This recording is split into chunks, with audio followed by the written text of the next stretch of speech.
What's up, everybody? Welcome to Just a Little Salt, the podcast hosted by me, the Salty Paramedic. If you or anybody you know wants to be on the show, make sure to send a request to justalittle.saltpodcast@gmail.com. If you want to support the podcast and the work I'm doing for first responders, it's easy. Go on the saltyparamedic.com. Everything there, books, merch, resources, is built around this community.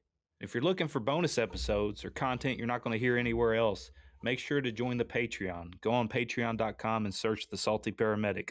That support directly helps me keep bringing this content to life. Without further ado, thanks for listening. Here's the show. How's everybody doing today? Welcome to a brand new episode of Just a Little Salt. Just a reminder, if you can, drop a 5-star review if you've liked these episodes so far. If anybody's interested on being on the show, make sure to send me an email. I have a very special guest today, John Vought, owner of Rescue1CBD. I'll let him introduce himself. Hey, thanks for having me, man. Yeah, John Vought. Firefighter. I'm a firefighter paramedic in South Florida. I got 17 years on the job there, and about 2 years in EMS before that. So, been in the field for a long time. Started when I was 18, and currently hold the rank of captain right now. Very EMS heavy, department down in South Florida. A lot of us transport, just like most other places in the country, but most of us down here transport our own patients. Pretty decently high call volume, and absolutely love the job. Started Rescue1CBD in about started the brand in 2020, and we can get into that, how I got that going. But that's been my driving, motivating force in staying busy for the last 6 years, and it's been an awesome ride. And we go to FDIC and all this stuff. Missed you a couple of times. Meant to get to know you. So just excited to be here, and thank you for having me on. Yeah, absolutely, man. So for those that are listening, like you said, he's the owner of a company called Rescue1CBD. I'm very excited about this podcast because I don't know anything about CBD. All I know is a couple of my buddies swears by his products. So I'm just interested to know about the science behind it, all the studies you've done and all that. So we'll get into that. Number one question for firefighters who think CBD is just gas station weed, what actually is CBD? Some CBD actually is gas station weed. So that's fair to say, and that's the hard part. And that's why I do what I do. CBD is just a compound, and it's from a hemp plant. It's a molecule. It stands for cannabidiol. And it really, the reason it's been popping up a lot and mostly in the last 8 years is because it used to be illegal before 2018. It was technically considered cannabis. It was weed. Hemp and marijuana were not distinctly different from each other according to the federal government. And in 2018, they drew a line and said, everything on this side of the line is hemp. Everything on this side of the line is weed. And that line was THC. So if you had a tiny amount of THC, 0.3% or less, you're hemp. If you have a high amount of THC, greater than 0.3%, then you're marijuana. And everything in that hemp plant that gets extracted, including up to 0.3% THC, was completely legal. So it started blowing up after that. And then all the research followed behind it.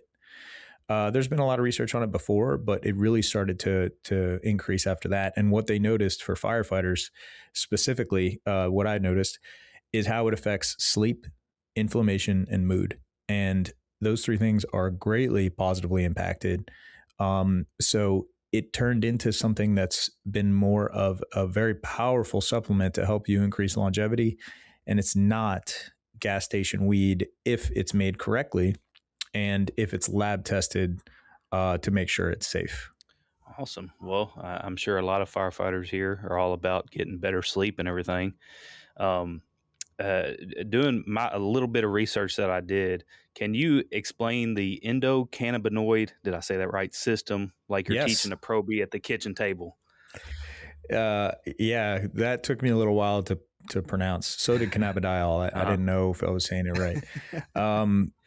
We'll call it the ECS because that's way easier. But the endocannabinoid system, the ECS, is pound for pound, almost as many receptors as your nervous system. I mean, it's extremely vast. It touches every major body system, your skin, your gut, your cardiovascular system, a lot of your nervous system, and your immune system. It's all throughout your body, and the parts of it that really make an impact for firefighters in your brain are pain reception, and then sleep. There are chemicals that regulate your circadian rhythm, and they are regulated by CBD, particularly not THC, but CBD. Those are two small examples. It can affect your immune system to help reduce chronic inflammation, which is really, really widely studied. And it's also a huge amount of FDA studies. Like, I'm talking more than 10 years on kids with seizures. I'm sure you guys, if you Google Charlotte's Web, they kind of started CBD, and there was a little girl named Charlotte Figge in Colorado whose mom was treating her with hemp, like high doses of CBD, and it stopped seizures. This led to a whole industry to open up around that, and CBD became an FDA regulated medication called Epidiolex that stops pediatric seizures because it's so effective at it. It's a really promising and potent compound for certain things because of the endocannabinoid system, but it's so funny because the ECS wasn't discovered until these two guys, Dr. Russo, who's a neurologist, he's still alive, and Raphael Moshalem in Israel. These two guys basically said, hey, there's this whole other system in the body that cannabinoids attach to. And after they discovered that, then they started seeing all these other cannabinoids. There's like 100 cannabinoids. There's more than 100. CBD and THC is just the two that we really, really know about. We started playing with CBG for the purposes of mood, and during like the daytime, it's more of an upper, and it causes focus. Mm-hmm. So we made these like little nicotine-free pouches, nootropic pouches to use with CBG, and it's like, so just to kind of round out that question, like the endocannabinoid system has all these effects. There's all these levers that you can pull on it, and certain cannabinoids affect different parts of it. CBD does not really affect pain. It's not a good pain reliever. THC is. Those are two very different receptors in the ECS. So like if you can tell this, like I'm sure some of your listeners may or may not have experimented with cannabis before, and you would know sometimes if you use certain strains, you would be like super sedated. They would call indica, like the strain indica couch, because you're just like couch locked. And then there's certain sativa strains that cause a lot of energy and focus. And some people would use cannabis and clean the whole house, if they're using a high hemp CBD. Those strains had more CBD and CBG. Mm-hmm. So like without getting too, lost in the weeds here, there's a whole lot of receptors in that system. All of them do different things, and you can actually dial up or dial down some of these effects based on what you're targeting. Yeah. So I know you have a few different products that serves different purposes. Like my buddy that uses your stuff, I know he told me the other day he used some of your roll-on stuff on his back for inflammation and stuff. So can you go into what's the research actually say about CBD and inflammation? It's widely known to be both an anti-inflammatory and antioxidant. And if people really want to nerd out, you can Google reactive oxidative species, so ROS. And this is basically the underlying mechanism that causes inflammation.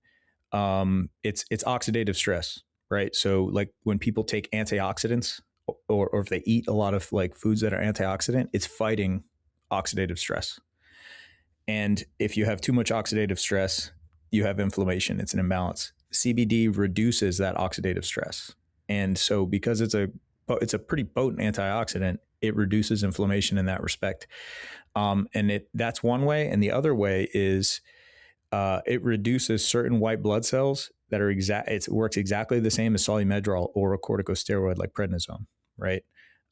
So when people take it, they have this big reduction in immunoinflammation, which all inflammation is like chronic inflammation is part of your immune system, but like it reduces that that overactive immune system like arthritis.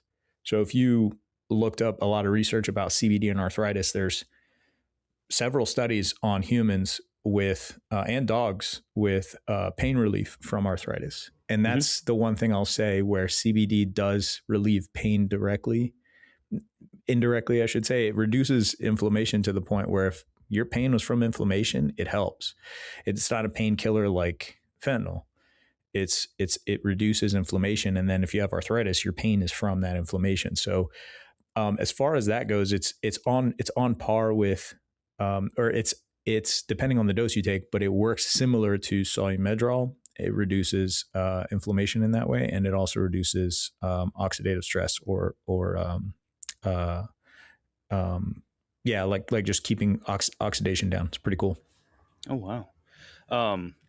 One part of it I'm very, very interested in is the helping with sleep aspect. Even though I don't need help with sleep, I can down 2 energy drinks and go right to sleep and have a great night's sleep. But a lot of people I know, working at the fire department, they struggle with this. So what's the science say about, using this and, helping with your sleep?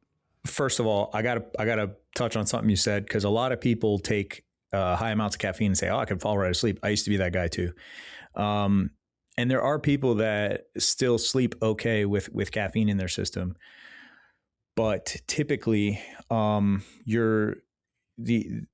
what sleep experts say, this is not me, but what sleep experts will tell you is that you could fall asleep well and still not get deep restorative sleep. You're not entering all stages of REM when you have high amounts of caffeine. So like it's like drinking alcohol. Like you can knock out, but are you really sleeping? So and that's the one thing that I noticed with CBD.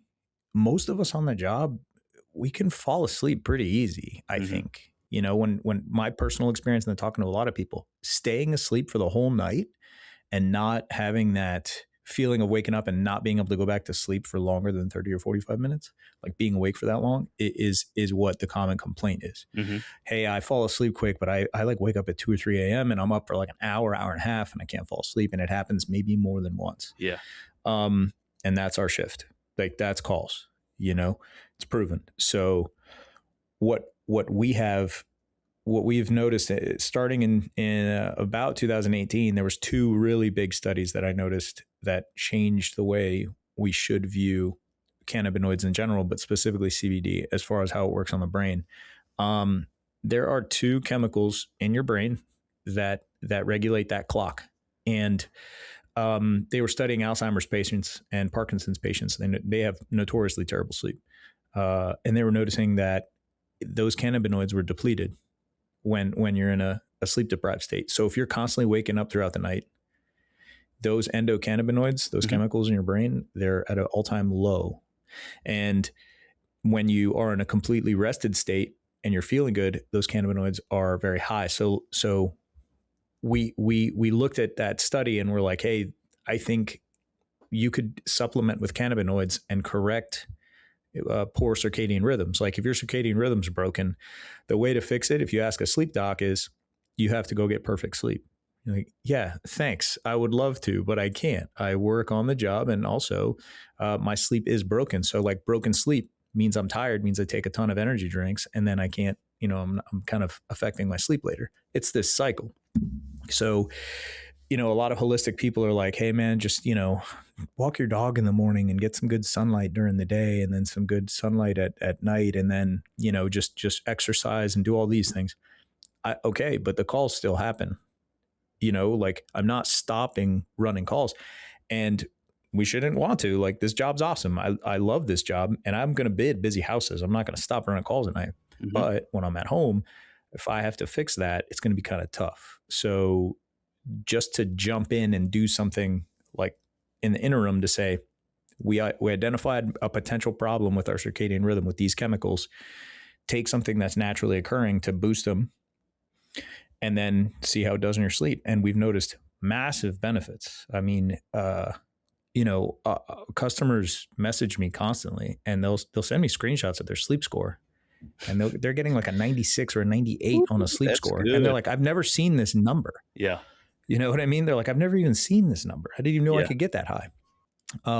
So it's been awesome. And that's how, I mean, I got into it because of sleep. You know, it affected me so bad. So it's one of those prominent things where I've noticed like people that have trouble sleeping that aren't on the job, they don't get as good use out of it. You know, I've had lots of people who were, you know, like they're not shift workers and they'll say, hey, I tried it. It didn't really help my sleep. I'm like, if you can't sleep and you're an office worker, it's probably more to do with how you're treating your habits at home.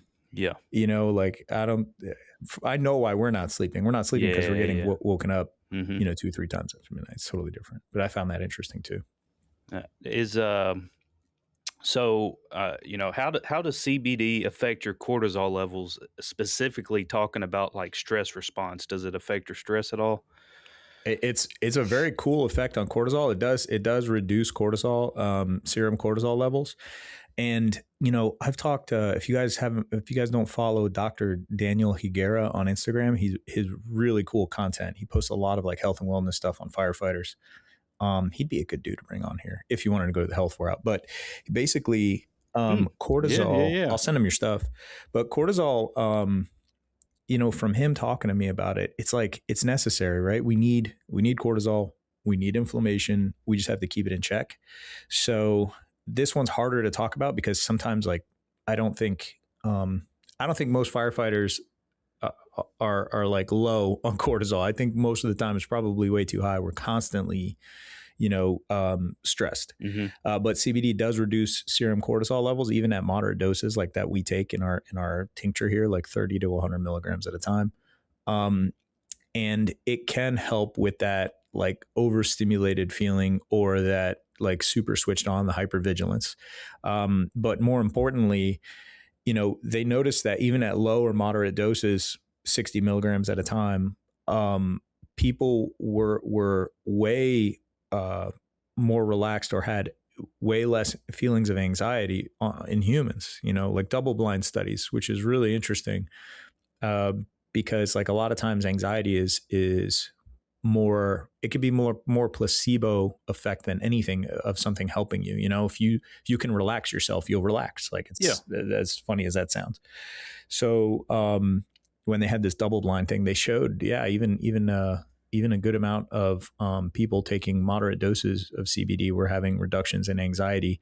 And it does have a nice effect. Like it affects serotonin receptors, you know, your happy hormone. So I think it's a combination of cortisol and serotonin being, you know, properly balanced where people start to feel good. But I'm not a doctor on that one. I've just read a lot of research on it. But anxiety is a pretty well studied one. I don't think they know all the working mechanisms of it yet, but those are the two prominent ones. Okay. All right. When talking about your products, as far as dosing, how do you dial that in on like what is going to affect someone as opposed to someone else? That's a great question. There's a few things with it. One, I did a lot of reading on the minimum doses for all these things. I noticed sleep, 25 milligrams is the floor. Like that's the absolute minimum you should take for sleep. And CBD is biphasic. So if you take a small amount of CBD, it's actually kind of energizing, which is really bad if you're trying to fall asleep. And, you know, I've heard from people, they're like, dude, I took some CBD and I was up all night. I'm like, yeah, you may not have taken enough, or you're taking a bottle that says there's a lot in it and there's not a lot. So that's why labeling is important. So, you know, looking at something like that or seeing anxiety is like a minimum of like 30 milligrams. We kind of made a lower dose and a higher dose. So our sleep formula is like 66 milligrams per serving. So it's way higher. So people can take larger amounts and don't have to spend as much. And then our, that's called our at a service formula. And then we have a daytime formula called our in service formula. And it covers, you know, kind of that focused feeling, as well as, you know, the doses for anxiety when it's at 33 milligrams. So basically half the dose of our out of service. So with those two things, I mean, it's a good starting point, but everybody's a little different, you know. When they had all these FDA studies about how they affect the human body, like pharmacokinetically, they noticed people metabolize CBD very differently. So 25 milligrams for me could be a lot.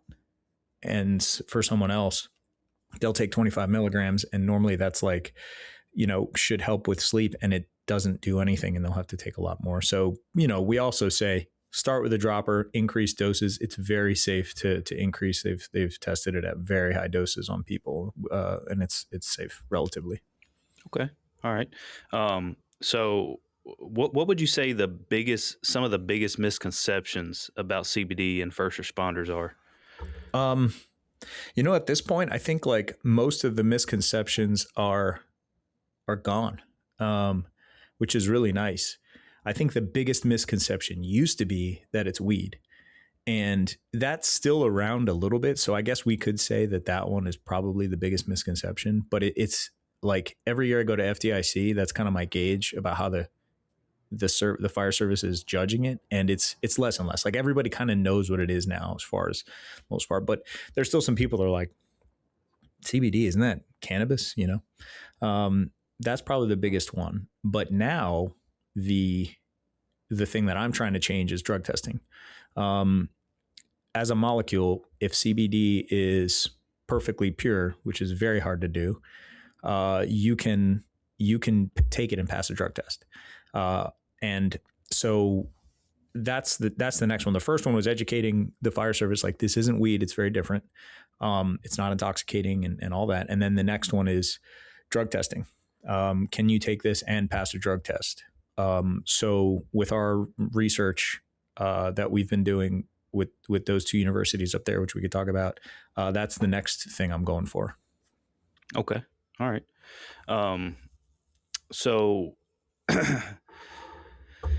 I know recently you did a talk somewhere about just the research and everything. What did you talk about there, like overall? That was presenting the study that I was just referencing. So, Okay. we did, that was Science to the Station in 2025 in Loveland, Colorado, and it's a huge health and wellness gathering of the minds for physicians, researchers, chiefs, union officers, and basically everyone gets together, and they showcase all of the research that's been done for firefighters in the last year.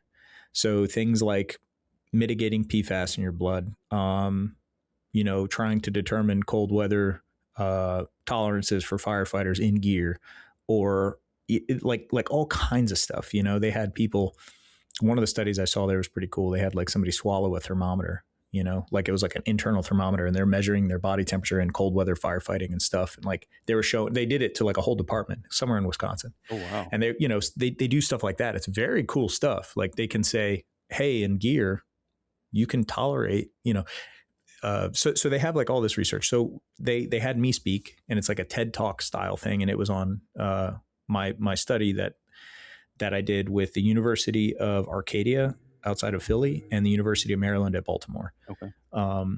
These two universities are like, I can't say enough good things about them. This one, the lead researcher, Heather Harris, she's my freaking hero. She wanted to do this study, and the universities funded it. It's not my study, it's their study, which is so important. They said, if we test firefighters using your product, even at high doses, will they fail a drug test? So when we went through it, we had all this urine collected. From firefighters from around the country, male and female, and they tested their urine to see, one, is there CBD in their urine? Like, they're not tricking us, So they have to be taking CBD, and it needs to be present, like the metabolites. And is there any THC metabolites in the urine? Did they fail a drug test? All the subjects 100% passed, even under strict laboratory conditions. So this would be, if you want to look it up, it's LC mass spec, so liquid chromatography mass spec, and they used the strongest machine that is available. It's called an LC triple quad, and that means that it went through several filters to try to find even minute amounts, nanograms of THC metabolites. So passing under these conditions means you can pass anything. And we had people taking it for over a year.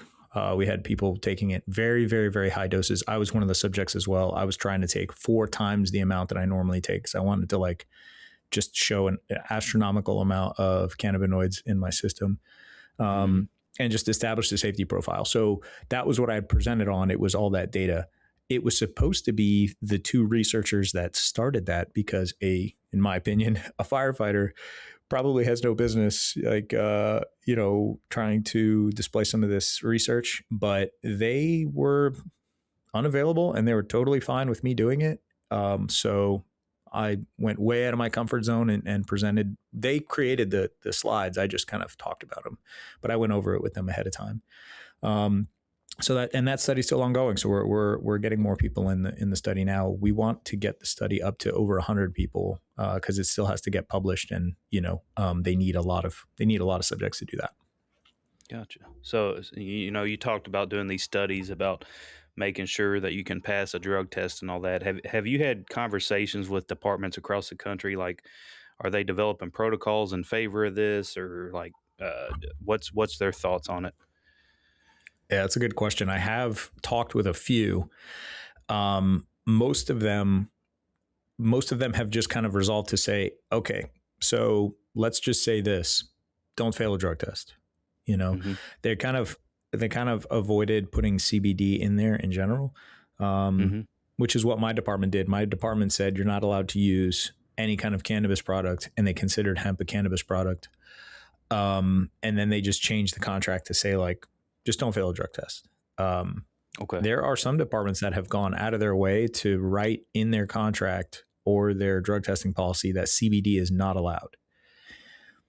But you can't test for CBD in a DOT drug test, or what the whole country runs off of a protocol called SAMHSA, the Substance Abuse and Mental Health Association or something like that. So there's this standard that they have, and you don't test for CBD in it. So a lot of times they put that in the rule book, and they're just like, they're doing that because they're more worried about people failing a drug test when smoking weed and then blaming it on CBD, and they say like, oh, no, I wasn't smoking weed. I was taking CBD, so that's what the fear is. And they just go in there and say, you can't take CBD. Over the years, I think honestly, a lot of people have tried it and said, hey, I really like what this does for me, and I don't want to maybe cut this out, but I also don't want people using it as an excuse. So we just put it in the language like, just don't fail a drug test. I think that's probably the more practical way to go. And there are some departments, I'll give you the other extreme. A couple of departments are taking it upon themselves. They've approached me and said, we want to do our own study within our department. Can you provide CBD to our guys, and we're going to drug test them and see if it comes out good, and then we'll write a policy. We've done that too, which is really cool. Some places, South Carolina, Louisiana, and Colorado, we've done that for.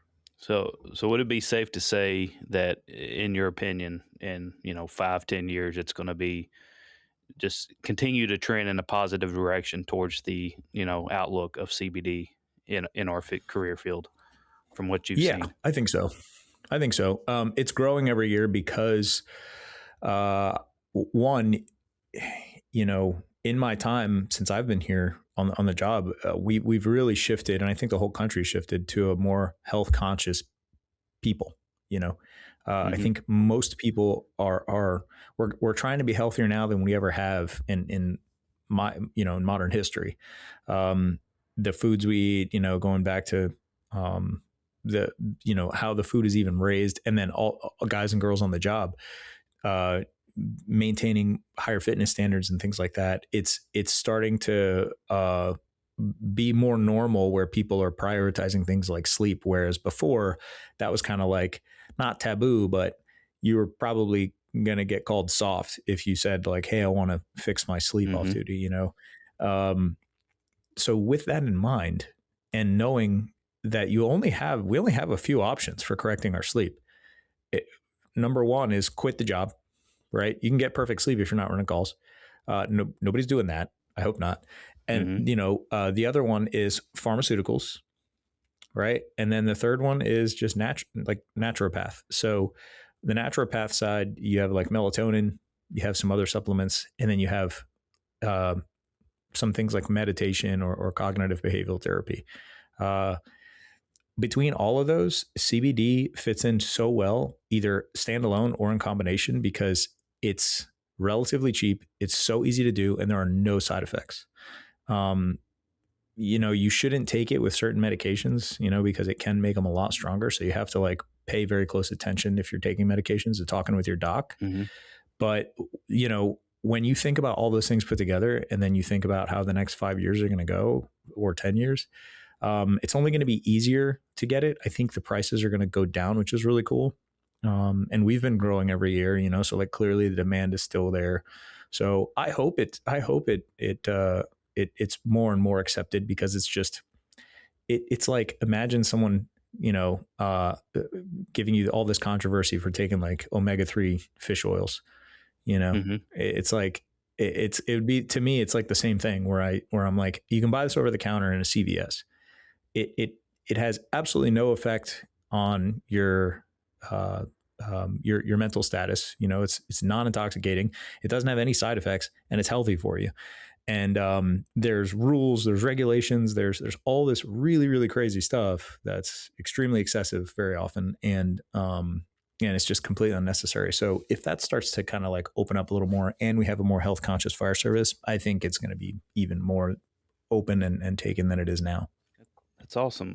You read my mind about my next question. You were talking about, it can't mix with certain medications. Are there any like, ones right off the bat you can think of that are like prevalent among firefighters that we usually take that it won't mix well with? Certain anxiety medications. So Okay. if you're taking medications for anxiety or depression, you need to talk with your doc. Rule of thumb: if you're seeing a psychiatrist, you have to tell them about CBD. People would be very shocked to hear how educated doctors are on cannabinoids now. It's so common. They know how they interact with medicine. And fun fact: if you've ever been prescribed a prescription medication, and they said avoid grapefruit, right? Which is a lot of medications. A lot of people don't know. They're like, you shouldn't take you shouldn't eat grapefruit. It'll increase the potency of this medication. CBD works the exact same way on that same enzyme in your liver. So if they tell you to avoid grapefruit, you have to avoid CBD as well, which is really cool to know. But anxiety and depression ones, like the ones for older people, if you're listening to this and you're thinking like, your grandparent or something to take it for arthritis, blood thinners are, they can become very strong when you take CBD. So you have to be careful with those, and chemo. Mm-hmm. But other than that, it's really just moderate effects. And your doctor will usually say like, yeah, it's fine, you can take it. Just if you're going to take a lot, let me know. Those are the only ones where you have to watch out for, like right off the bat. I had no clue about that grapefruit thing, which is a good, because I hate grapefruits. They're gross.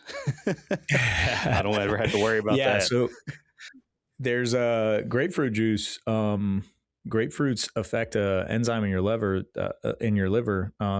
cytochrome P450. There's like a really specific enzyme, and that's the enzyme that breaks down most prescription medication. Mm-hmm.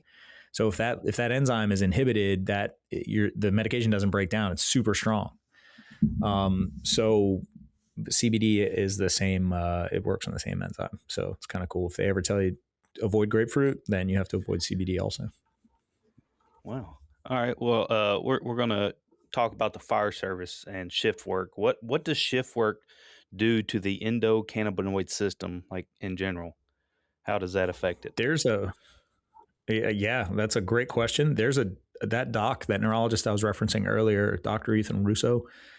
He's been a neurologist his whole life, and he specializes in pediatrics. But he has a theory of something called endocannabinoid deficiency, and he can link, from what he claims, he can link a lot of things that are hard to diagnose back to it. So things like migraines, and the other one that he was always talking about, fibromyalgia. Where they're like, people have no idea where they come from, and they don't even like fibromyalgia. That people argue if it's even real. Restless leg syndrome, is it even real? Because it's subjective to the person. It's hard to describe, and there is no actual test to do to diagnose it. So he goes into a lot of education on what endocannabinoid deficiency is, but things can throw it off. And one of them is basically knocking yourself out of homeostasis for whatever reason, whether it's disease or whether it's self-inflicted, like through your lifestyle. Shift work would be a perfect example of that. So taking into account the chronic state of inflammation that firefighters and paramedics are normally in, from being awake for prolonged hours, our cortisol levels and our adrenaline like going up and down and up and down. It would basically, the theory is it puts us into a state of endocannabinoid deficiency. What does that cause? A whole host of things that we probably don't understand yet. When I was talking in the beginning of the episode about all the different receptors that the ECS affects, if you were to start pulling those levers in a bad way, with inflammation, with your gut, with your cardiovascular system, and with your sleep, it would make sense why a lot of firefighters have the issues that we have towards the end of our careers. And it's probably related to some of those things. Now, some of it's not just your ECS. Some of it's probably just biology. It's your genetics. Some people have higher blood pressure. Some people are riskier for cancer. But I do think that shift work does have the ECS takes a hit from shift work, both from the cortisol, adrenaline going up and down, and the lack of sleep. So, not saying CBD is a silver bullet. You got to really take care of all the other stuff. You have to eat right. You have to take care of your mental health. And then you also have to try to, use every advantage you have, including supplementing. And that CBD would be in that realm. But, it's not going to fix everything if you don't do all the other stuff. You can't be binge drinking every night and then just take some CBD and think that's all good. You know what I mean? Yeah. Speaking of binge drinking and people, relying on alcohol to cope with certain things, do you think CBD could reduce this reliance or alcohol in the firehouse culture? Man, I just got asked this question the other day, and I don't know, because I don't think there's some preliminary research that shows how CBD can help with the liver. So I think like if people have this health conscious side to them and they really want to stop drinking and they have all these health reasons, then yes. But I don't think CBD has for true alcoholics, I don't think CBD has this effect to like stop people from wanting to drink. Now there are preliminary studies in rat models where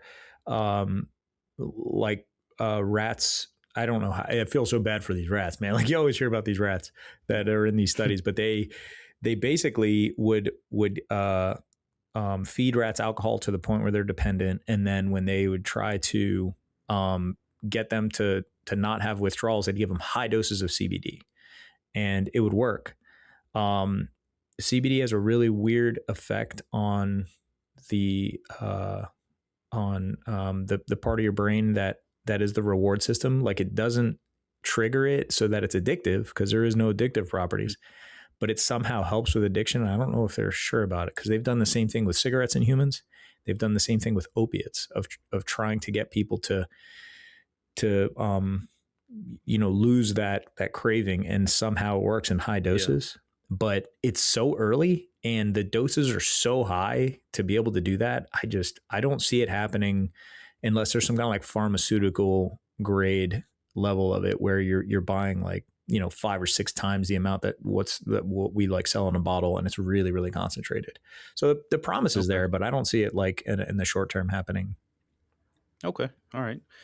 Talking about just mental health and recovery, is there any evidence that CBD helps like with mood regulation or irritability that people experience? Mood regulation, yes. I don't know specifically irritability. there was an interesting one that just came out in dogs where these like overly aggressive dogs were given higher doses of CBD, and they their aggression completely stopped. It was in the Journal of Veterinary Medicine, and it was very, very interesting to read.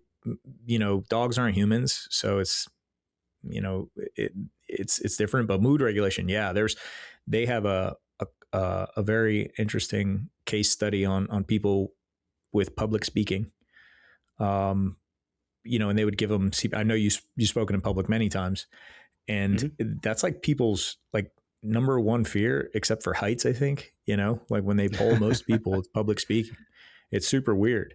But they would give people CBD beforehand, and it was a controlled study as well. And the people would relax and speak more confidently and without fear before public speaking when they were taking CBD, and they reproduced this a few times. So given the effect, like where they look at it on paper and say, well, it increases serotonin and it reduces cortisol, maybe it's going to make you feel better. They put it into practice, and they said, like, put these guys on stage and see if they're going to, you know, be more comfortable. So the mood regulation side, yeah. And all these studies, man, like, you know, it is initial. Yeah. You know, none of this stuff is like, until it's FDA approved and you have 3 phases, like nothing is certified. But, you know, what I always look for is like, where are the studies that say it doesn't work? You know, if you have a lot of promise and you don't have all these studies that say, hey, none of that's true, or this doesn't work, then we know that there's more probability that it's good for that than not. And the case of pain reduction is the best example I can think of. You know, everyone for a while was saying like, oh, CBD reduces pain. And then, you know, a few years go by with lots of studies, and it turns out, no, it does not. It reduces inflammation, you know? So that's like the good thing about asking questions like you're asking is, how does it help? It's preliminary, but it all shows a positive direction. And there's quite a bit of research on it. It's just not like FDA approved, if that makes sense. Oh, yeah.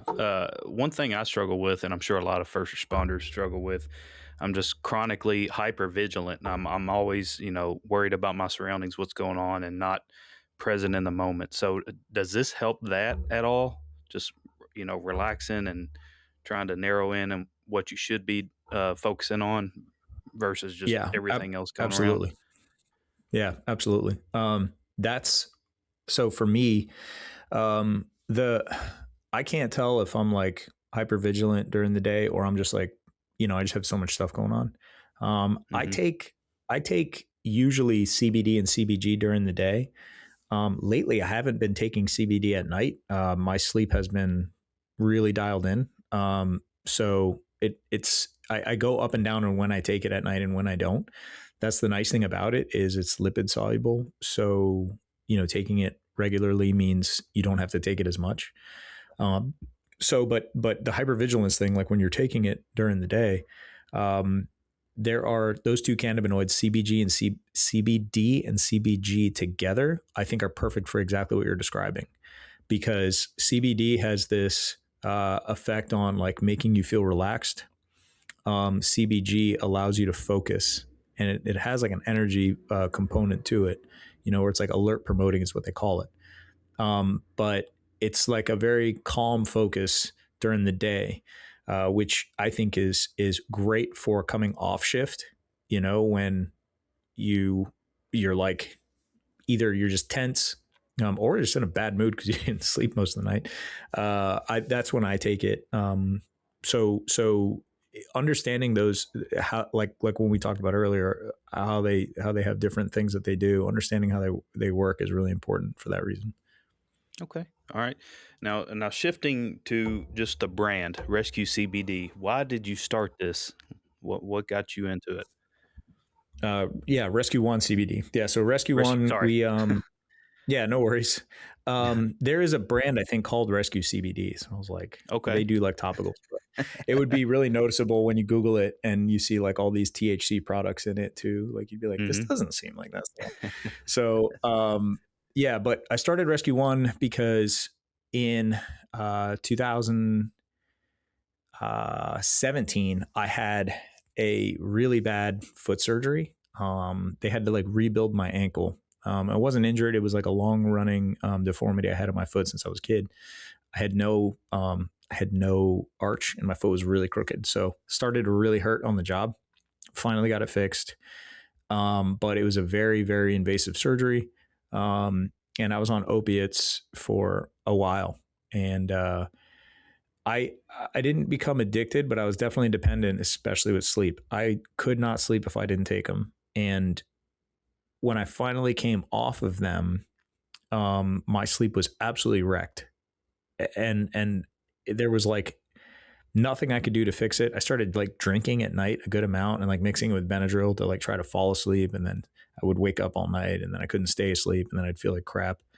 And I wanted to fix it. And my only option was like pharmaceuticals. And I told myself, I'm like, pharmaceuticals got me kind of into this spot and I needed to take opiates. I mean, my foot was chopped up, it's not like I couldn't take them. There's a time and a place, but I was like just trying to do something else. Found CBD, but I wasn't confident enough that I could take it and not pass a drug test. So, there was a couple of things that happened. One, I worked for another CBD company. I had a little bit of background in like e-commerce. So I was like building their website for them. Thought it was pretty cool. Didn't think we could make it safe for firefighters. Got through the industry, met producers, manufacturers. I posed the question, like, let's say we wanted to make this perfect for drug testing. What would you have to do?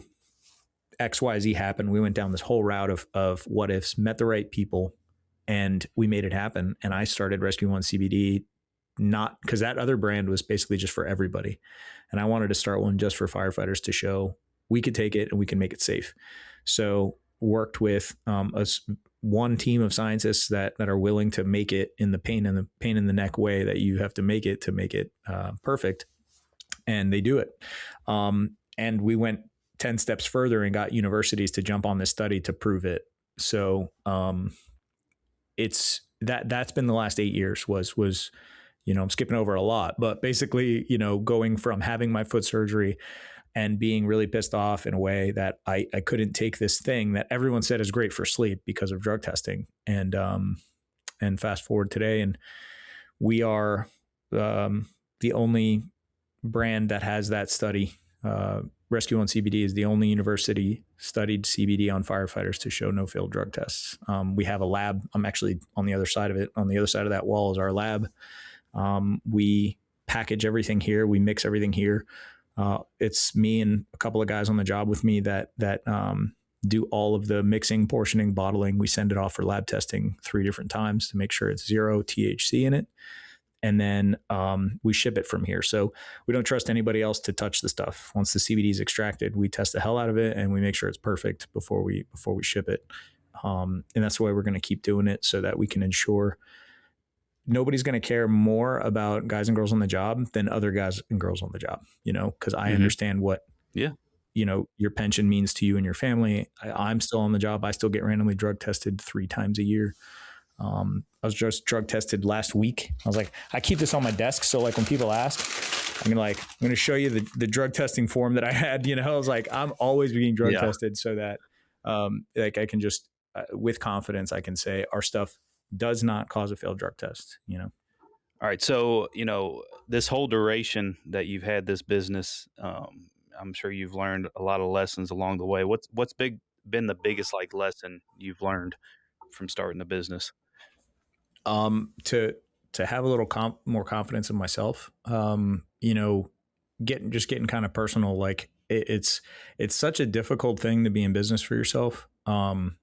Because very often there's nobody pushing you and you just got to kind of see what you're made of, especially when things aren't going well. Like, are you going to just fold or are you going to stick with it? And a lot of times I just doubted myself to the point where I'm like, dude, you're an amateur. Like, you're a firefighter. You're not a businessman. What are you doing? And there's a lot of this self-doubt that kind of creeps in. And the first time you come out the other side where you're successful, after you had doubted yourself, it's like this awakening where you go, hang on a second, maybe sometimes the problems that I have aren't as big as I think they are, and I can definitely overcome them. So there was a lot of that, and it helped me personally and professionally, where sometimes you think things are really bad and it's not so bad, or it is bad but you can handle it. We had a really big issue one year where we had THC in our product at FDIC. I got all the way up there with no lab test yet. The website was sold out. I was like, okay, we don't have a lab test yet, but let's ship everything up. Booth's already paid for. And you know how much a booth is at FDIC. Booth's already paid for. I already have the planes. I have the lodging. I'm standing there, unloading everything, setting up the booth, and I get a notification that the lab tests come in. I look at it, and it says it has THC in the product, like 0.01%. And I was like, it's trash. I can't sell any of this, And I stood there for a week and just told everybody what happened. And I was like, this is definitely the end of the brand. I was like, we're screwed. There's no way anybody's going to trust us. Turns out everybody did, because I was just honest about everything. And it was a turning point for the whole brand. And it taught me a lot about how we do things, and it made us do things the way we do things now. But things like that happening where I'm like, this is probably the end. And really, I just had to, look at it and say, how do I solve this problem instead? That's my biggest lesson personally. Gotcha. Is there anything you've learned, like as far as the marketing aspect? Because I know you have social media pages. I know you go to different conferences and like things like FDIC. What's been the biggest takeaway from as far as marketing goes? The thing I've learned about marketing is that everyone hates CBD. Instagram, Facebook. In fact, brother, when you post this, don't say CBD. Don't put it in the caption. You will get absolutely throttled. Okay. My buddies run worst responders, and they've warned me about this multiple times, because they're like, anytime we post your stuff, what the little insights where it says shown to non-followers, it's like 2%. You're like, yeah, it goes down to 0. So if you don't say CBD, you're fine. It doesn't say in the caption, you're fine. And if you tag us, you're fine, because they've been a little nicer to us recently. So that's one thing. No, but the other side of it is just, I learned a lot about marketing. I learned a lot about all aspects of the business. But my biggest takeaway from marketing is I try not to be salesy. I just want to learn how to craft the message really, really concise. Like as short as possible, and that way I can be just talk about the product in a really honest way, like with integrity, and do it really, really quick.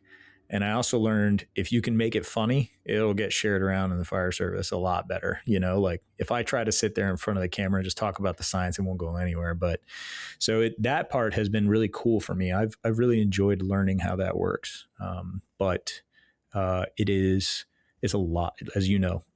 Social media is a monster. It's so much work. It's like never ending. It's like a never ending hungry monster that you have to feed constantly, and it's never satisfied. Yes, yeah, and I'm going to have to title this episode like owner of Rescue One, fill in the blank or something. I'll have to. I'm glad you told me about that. Yeah, it's, and then the funny aspect. You're completely right. If I didn't post funny videos, I'd have no following at all. It makes it a lot easier making funny content for sure. Yeah, and I get. Speaking of funny, we're going to end the podcast with a few funny questions. I like it. Or just interesting stuff. So what's your go-to firehouse meal? I really like making stir fry. I can make like a huge amount of it, but I do like an Asian stir fry, like a honey. It's like a honey, soy, garlic, ginger sauce that I make. I just make like a huge amount of it. But it's funny, like the one that you like making the most sometimes isn't the one the crew likes the most. So yes. I also make like an orzo chicken one that the crew likes the most. So they vote for that one, but my favorite one to make is the other one. Yeah. So you cook pretty regular at the firehouse? Yeah, well, I try to cook every shift. Have you ever had like a okay. Yep, same. Have you ever had something? Because I have ever had a meal just completely backfire, and you mess something up, and it was just like, all right, we're gonna go get pizza kind of thing. Um, I haven't done that yet. We probably should have. But my crew just kind of muscled through it. But I have been on shift a couple of times where we did that, where we looked at it and we're like, nah, the funny part was nobody wanted to say it. So we're sitting at the table and pizza shows up at the front door. And then like somebody was ordering it, you know what I mean? It was very funny. It was really good. I like to experiment at the firehouse and try recipes I've never tried before. And sometimes that's not good because you'll run across some that just don't work. And I unfortunately work with guys that they're not afraid to say anything. They will rib me the rest of the night. So yeah, it's pretty good. It's always a learning experience. What's your favorite like off-duty hobby to do? I used to play music a lot. I haven't been, but I play a bunch of different instruments. And I'm a bagpiper, so most of the music I play is like kind of still for the department. But that was my biggest thing. But honestly, the business has, in a good and a bad way, it's taken up all of my time. So what I try to do is just travel when I can with the fiance. Like we love doing international trips. But other than that, man, I'm in this shop basically every day. So right now it's kind of just that, but playing music, I love playing instruments. Gotcha. So plans for the future. How much longer you got till retirement? I planned on doing another 13 years. So I'm like a little past the halfway mark. But what happens with this brand is going to dictate that. There's a potential that I have to make a decision between staying on the job and then doing this. I have really big plans for the brand, and if they all kind of fall into place, I'll need to, just retire a little bit early. But I don't think I'm going to be leaving super early. I'll be doing more than 20 years. That's kind of the plan. But in South Florida, man, it's so expensive that we wanted to leave anyway. So, it's kind of one of those things where it wouldn't be a crazy. I do love where I work. The department I work for is just phenomenal. It's like we're lucky. We're very rare that, like our city manager loves us. The city council loves us. They take really good care of us. We have nice stuff. They pay us well. We have a good pension, and the guys and girls I work with are absolutely stellar. So I say this like kind of bragging for a second. But when Telestaff calls and I get a call for overtime, I don't have to check the schedule. Like if I can take it, I'll just press yes, like I don't need to worry about who I'm working with. And that's that I think that says like everything, about the people I work with. That's awesome. Well, thank you for coming on. Real quick, what's your website if people want to check you out? Thank you. Yeah. Rescue1CBD.com. And it's one with the number one. So, and you can even just Google like Rescue1CBD. We have a bunch of stuff on there, and then I love answering questions. So if anybody ever wants to reach out, you can email me, John, Jon, at rescue1cbd.com, again, with the number one. And, happy to talk. We're pretty responsive on social media as well. So, I'm sure like people typically are still cautious, they have lots of questions. They want to do their own research. So we're just here to help with anything we can. Awesome. Well, thanks so much for coming on, John. It's been a pleasure. I've learned a lot. Everybody else out there watching, please let me know if you want to see anybody else in any aspect in first responders. I'm trying to learn as much as I can, for the audience to learn as much as they can as well. So once again, thank you so much, and y'all stay tuned for the next episode.